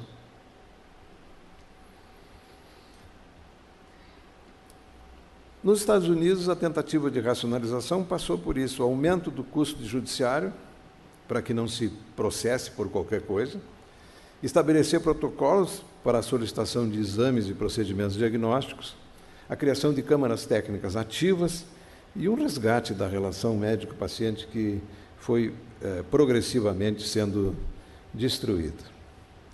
Nós temos pelo menos 2 grandes desafios. Nós temos que preservar a relação médico-paciente, deturpada pela presença de inúmeros atravessadores, incluindo auditores e gestores, que sempre deve ser vista, na sua essência, como um encontro generoso entre 2 pessoas. Atendimento médico é isso, é um encontro generoso entre 2 pessoas. De um lado, um paciente que tem um problema que o aflige, e do outro, um médico que, além de qualificado para resolver, ainda tem que passar a certeza de que ele conseguirá.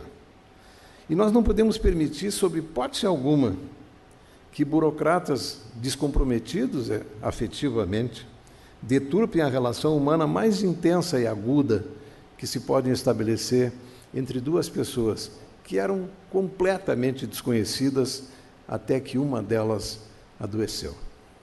Muito obrigado. Muito obrigado, estimado acadêmico Camargo, pela brilhante palestra, cheia de emoção, como sempre. Convido para sentar à mesa conosco. Enquanto o professor Camargo senta, o ministro Salomão falou da internação judicial em UTI. E uma coisa que eu vejo diariamente, o Galvão vê também, todos nós, que os hospitais privados não dão alta da UTI para o doente enquanto não tiver outro para entrar. Então, às vezes, eu tenho doente na UTI, Falei, pô, manda esse doente para o quarto. Não temos vaga no quarto. E vai esperando. De repente, aparece um doente de UTI no hospital, ele bota. Porque o medo é que o juiz determine que interne compulsoriamente um doente do SUS no hospital privado. Então, a segunda vez que isso acontecer no hospital, nunca mais vai ter uma vaga na UTI, porque eles só vão dar alta quando tiver outro doente do hospital para entrar, porque vaga em UTI no Rio de Janeiro hoje é doente judicializado entrando. Então, isso gerou uma angústia grande para o doente, que quer sair da UTI, e muitas vezes fica aquela coisa, não tem quarto, mas na realidade é porque não quer deixar vaga. Subiu um da emergência, subiu um que entrou agora e vai deixando na UTI até ter outro doente que precise de UTI. Porque não pode deixar leito vazio na UTI, senão vai entrar um leito judicializado. Isso cria angústia no paciente e isso cria um custo enorme no plano de saúde. Então foi pena o Marcos Vinícius não estar aí também, porque era o nosso diretor que já foi, porque isso é um problema seríssimo, porque está onerando um leito comum, custa X, um leito de UTI custa 5X. Eu tenho doente que está lá andando, comendo, telefonando, quer dizer, o mínimo, acho que dentro do UTI é, pelo menos, ele não está agitando, andando pelos corredores, senão ele não está precisando de UTI. Então, isso é um problema sério. E o professor Camargo citou isso, né? Qual que eu vou tirar? Porque quando você coloca qual que eu vou tirar, o juiz recolhe, vai para outro. Então, o que acontece aqui no Rio? Não existe leito de UTI, nunca, você não vê uma UTI com um leito vazio. Porque é saindo um, o outro está entrando, é o tempo de limpar, mas já deixa o doente na porta, assim, na cama. Porque se ficar vazio, vai entrar alguém judicializado. Eu vou abrir agora a palavra à plenária acadêmica para os comentários e perguntas ao nosso ministro e ao nosso Camargo, Cláudio Cardoso de Castro. Boa tarde, parabéns pela mesa, caros colegas confrades. Eu ouvi com muita atenção e adorei a palestra do ministro e gostaria de perguntar-lhe o seguinte: como exigir resultado se o processo de cicatrização é pessoal e incontrolável? Então, o senhor faz uma sutura e a pessoa pode ter um queloide desse tamanho e a outra pode ter um risquinho. E o resultado que a pessoa quer é um risquinho. Então, como levar a isso? Eu sou cirurgião plástico. Exigir o resultado em cima de um processo individual incontrolável. Obrigado. Algum outro acadêmico quer fazer uso da palavra? Acadêmico José Galvão Alves. Excelentíssimo senhor presidente, ministro Salomão, a pergunta, e também ao meu querido Camargo. O que nós observamos é que a parte jurídica e a parte médica se aproximam muitas vezes. Se não se aproximam, convivem obrigatoriamente muitas vezes. A minha pergunta é até em que momento que nós vamos ter, por obrigatoriedade, na formação médica, um ensino de bases jurídicas e na formação jurídica, se já está ocorrendo, um ensino de base acadêmica médica, para que as decisões não sejam tão longínquas. Eu vou citar um exemplo quando eu era diretor médico da Santa Casa. Santa Casa transfundiu um paciente que, um período depois, apareceu com vírus C da hepatite. Isso início da década de 90. E daí veio um processo que a Santa Casa era responsável por aquele paciente estar evoluindo com uma cirrose, anos depois, e que teria que pagar todo o ônus daquilo. E foi a juízo, então eu era o diretor, e fui lá responder por isso. Só que ele tinha tomado sangue na Santa Casa antes da existência no mundo do conhecimento do vírus C da hepatite. E ninguém no mundo poderia ter evitado aquilo, porque foi em 1980 e pouco, e o vírus foi descoberto, o marcador do vírus, o anti-HCV, em 1989. E o juiz não tinha essa informação, porque não tinha quem o auxiliasse. Daí eu levei vários livros mostrando isso, e ele mudou a opinião dele, que era a causa contra a Santa Casa. Quer dizer, eu acho que, de alguma maneira, há que haver uma integração de conhecimentos, uma área específica.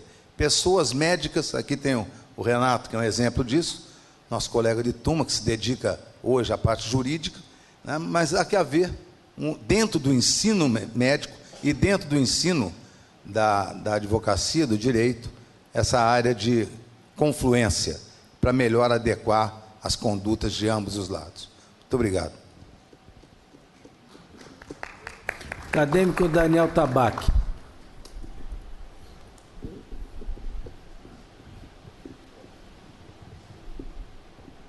Senhor presidente, senhores acadêmicos, obrigado pela apresentação. É uma questão. Recentemente eu tive conhecimento de um colega trabalha no Hemorrio, que há 2 anos vem sendo processado pelo Estado por haver prescrito uma medicação que não estava dentro do formulário. E foi essa a justificativa, a agressão contra o Estado por prescrever uma medicação não disponível no sistema. E a pergunta é como se posicionar, se nós devemos, diante do conhecimento adquirido, se nós devemos manter a nossa ética profissional do compromisso com o paciente ou com a ética do funcionário público, no sentido de atender às determinações da instituição. Obrigado. Obrigado, acadêmico Tabaque. Acadêmico Oswaldo Moura Brasil.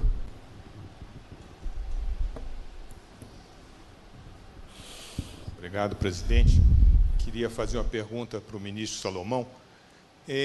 Hoje em dia, volta e meia, pacientes assim movidos de má fé, associados ou não a uma opinião de algum advogado, processam instituições valendo-se da inversão do ônus da prova, que passa a ser a instituição que tem que provar que não é culpada.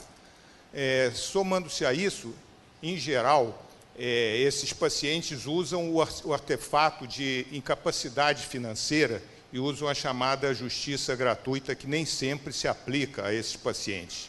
Depois de muito tempo despendido e despesas por volta vultuosas, a gente consegue, por exemplo, ganhar uma causa.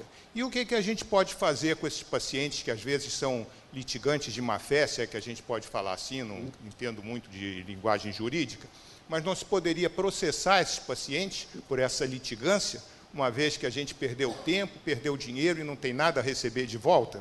Obrigado, ministro. Obrigado. Peço agora ao nosso ministro Salomão faça suas considerações.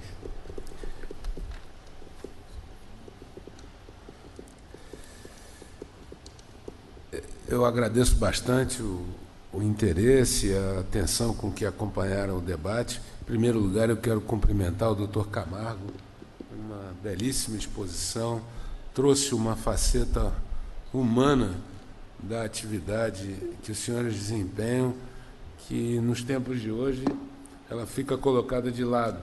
O senhor me fez ficar aqui muito atento e lembrar que essa é a questão central, né?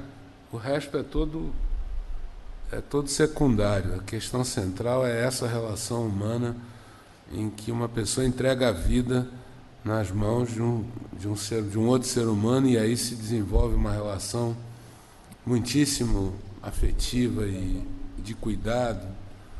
É muito interessante esse ângulo que o senhor trouxe para a nossa reflexão.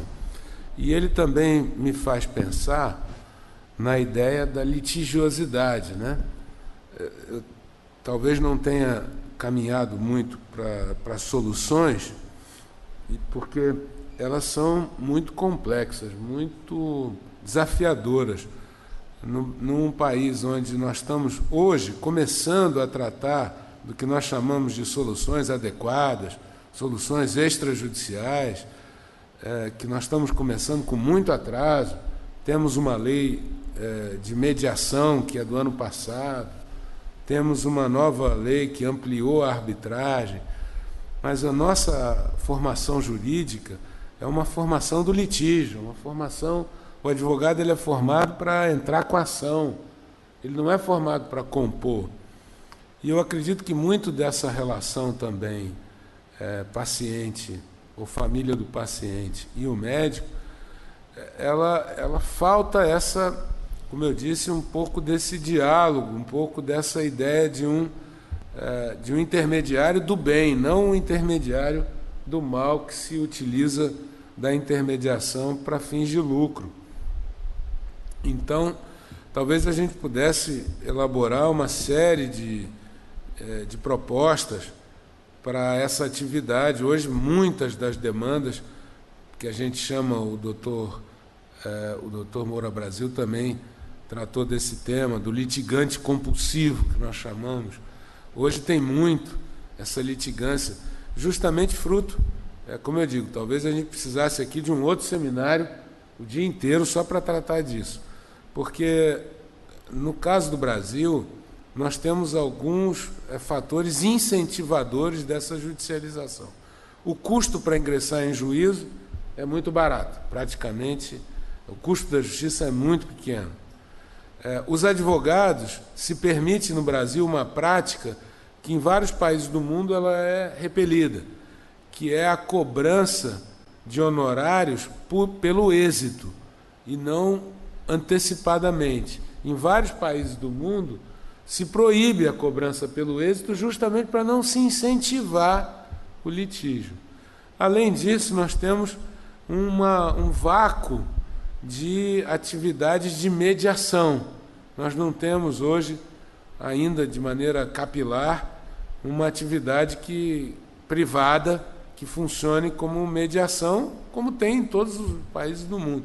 Eu disse aqui a experiência de alguns países, como o Uruguai e a França, que têm uma forte atividade de medicina estatal. Quase todos os hospitais, a maioria dos hospitais são hospitais públicos, e tem essa figura do ombudsman que funciona muito bem para lubrificar as relações. Então, eu acho que teríamos que ficar aqui um bom tempo para discutir soluções para essa judicialização. E elas existem, são várias, mas são complexas que precisamos tratar. O Brasil tem a maior quantidade de causas do mundo. Nós temos 100 milhões de processos, o que dá um processo para cada 2 pessoas. Para se ter uma ideia, na Austrália é um processo para cada 6 ou 7 mil habitantes. Aqui é um processo para cada 2 pessoas. Tem alguma coisa de errado. São 30 milhões de novas causas por ano. Nós recebemos a visita outro dia no STJ de juízes chineses da Corte Suprema da China. A China é o país mais populoso do mundo. Mas é um regime diferente, tudo bem, mas tudo na China tem que ser mais, né? Pela quantidade de pessoas. Quando eu expliquei que aqui tinham 30 milhões de novas causas por ano, o juiz da Corte Suprema Chinesa virou para a tradutora e falou: não, deve ter alguma falha na tradução. Ele achou que a moça tinha traduzido errado. Eu disse: não, são 30 milhões de novas causas. Nós temos aí... O nosso problema não está no número de juízes, nem de estrutura da máquina judiciária. Nosso problema está na litigiosidade. Nós temos uma média de juízes para cada 100 mil habitantes, que é uma média mundial. Dá mais ou menos 10 para cada 100 mil habitantes. Padrão europeu. Nosso problema está exatamente na quantidade de litígio. Sabe quantos advogados têm formados? 1 milhão de advogados. É o maior contingente advogado, 100 mil habitantes, do planeta. Se somar aqui se somar no mundo as faculdades de direito, não dá a quantidade de faculdade de direito que tem no Brasil. Nós temos 1 milhão de advogados. 1 milhão de advogados. Nos Estados Unidos, não chega a 200 mil advogados. Então, tem que arrumar emprego para essa turma, não é verdade? Tem alguns senões que a gente tem que... E o último que eu vou abordar aqui é a questão do dano moral. Como eu disse, a regra no mundo ocidental, a regra é que em descumprimento de contrato não há o dano moral. No caso do Brasil, nós criamos pelo Código de Defesa do Consumidor a ideia de que toda relação de consumo em que há falha na prestação do serviço ou erro do consumo, ele automaticamente gera dano moral. O que a gente chama tecnicamente in re ipsa, dano moral in re ipsa, por si mesmo.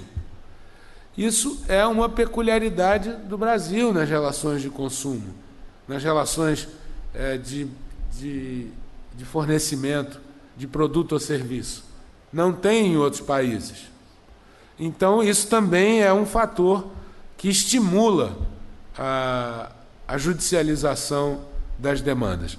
Mas, então, já pedindo desculpa pela fuga do tema, o doutor Cláudio pergunta da questão da cirurgia estética. Isso, evidentemente, que é um padrão, é um standard. Claro que tem que ser visto caso a caso, e é por isso que o juiz, mesmo nessa situação da cirurgia estética, a regra é que o ônus da prova é do consumidor, do paciente, melhor dizendo, perdão, já cometendo um ato falho para dizer que a relação é de consumo, mas o ônus da prova é do paciente, perdão, o ônus da prova é do médico, mas ele pode provar através de laudos, de estudos técnicos, que naquele caso a técnica empregada foi a mais adequada e que o resultado pode não ter vindo por outros motivos. E é também interessante, quando a gente examina a jurisprudência, separar o erro grosseiro do erro médio, do erro mínimo na cirurgia estética. Também há casos em que tem situações aberrantes, como cirurgia de seio, em que o seio fica maior do que na parte mais de cima, outro mais de baixo. Enfim, o que eu posso lhe dizer é que é caso a caso. A regra é aquela que eu mencionei. O doutor José Galvão fala da falta de diálogo. É verdade. Eu vejo que há muitos congressos da área de direito em relação a atividades outras do direito privado. Há congresso que estuda transporte, que estuda atividade bancária e se congraça, claro, completamente diferente do que estamos falando. Mas eu vejo pouco diálogo entre o direito e a medicina. Eu vejo pouca relação, poucos eventos. Normalmente os médicos fazem os seus eventos focados nas suas especialidades, nas suas atividades, e pouco se abre de espaço para uma interlocução.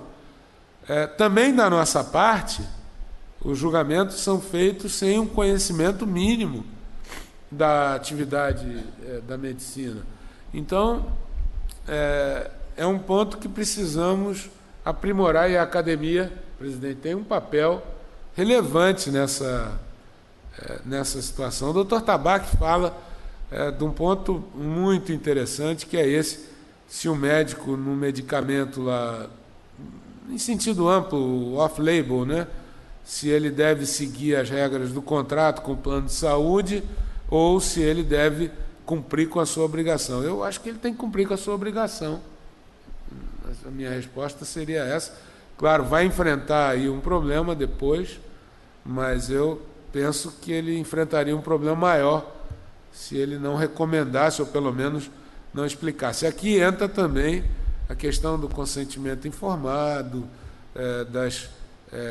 do parecer dele, que tem que ser bastante conclusivo para dizer que aquele medicamento é o recomendável, ou o tratamento naquela situação, diante do quadro. Eu acho que isso é uma cautela que o médico tem que tomar, mas seguir o seu compromisso com a ética médica.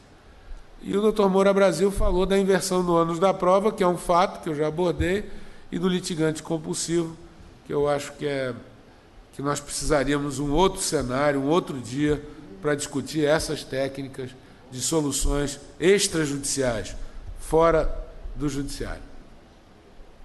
Obrigado, presidente. Muito obrigado, ministro Salomão. Eu que agradeço. Muito didático. Realmente uma final de simpósio fantástico com o querido Camargo, com o ministro Salomão. Camargo, quer falar? Chegamos realmente de uma maneira muito completa. Acho que quem participou do simpósio todo saiu realmente maior hoje, Camargo, e com possibilidade de avançar a discussão. Fiquei muito feliz que o ministro Salomão falou que, em geral, as entidades nem médicas e jurídicas não discutem o tema, e a academia está sediando isso. Já é o segundo simpósio de judicialização que nós fizemos. Um de hoje mais focado no paciente e do ano passado mais focado em relação aos hospitais. Vamos trazer os juízes para essa discussão? Seria excepcional. Vamos programar isso. E fizemos e levamos a Academia Nacional de Medicina na Folha de São Paulo, no ano passado, e fizemos um debate ao vivo na Folha, com a plateia perguntando. Então, a academia tem aí se manifestado nesse assunto que é realmente o nosso dia a dia, né? Todo dia a gente tem um problema desse tipo. Agradeço muitíssimo, especialmente a Vossa Excelência, que o nosso outro convidado é da casa, que é a casa dele, mesmo assim lhe agradeço, mas Vossa Excelência, que veio de longe, mudou sua agenda, tenho certeza absoluta, não temos nenhuma dúvida, o esforço foi enorme, foi muito apreciado. Eu é que ganhei. Ganhamos muito. Agradeço ao doutor Henrique Freire, nosso amigo já, parceiro forte, nosso querido Pedro Grossi. Eu tinha feito um desafio, ministro, às 17 horas, quando acabou a primeira parte. Todas essas palestras são filmadas e ficam no site da academia, para quem quiser assistir depois, rever. Mas o desafio do doutor Henrique Freire é a coordenar um número, o nosso editor, doutor Galvão, está aí, dos anais da Academia de Medicina, que podia sintetizar esse simpósio. Foi um pequeno livreto sobre responsabilidade civil para os médicos. A revista da Academia Nacional de Medicina é a revista mais antiga do Brasil em circulação. Não tem nada nem de imprensa, nem jornal, nem coisa nenhuma. São desde 1931, sem interrupção, todos os números estão aqui. Então, seria bastante interessante que a academia publicasse esse simpósio. Então, o doutor Henrique vai ficar responsável de pedir aí um pequeno artigo. Vossa Excelência já tem quase tudo pronto ali, né? Pedir para os seus assessores montarem e a gente publicar uns 8 ou 10 palestras. Acho que vai ser de grande utilidade para os médicos, para os juízes, para os advogados. Então, muito obrigado a todos. Dou a sessão por encerrada.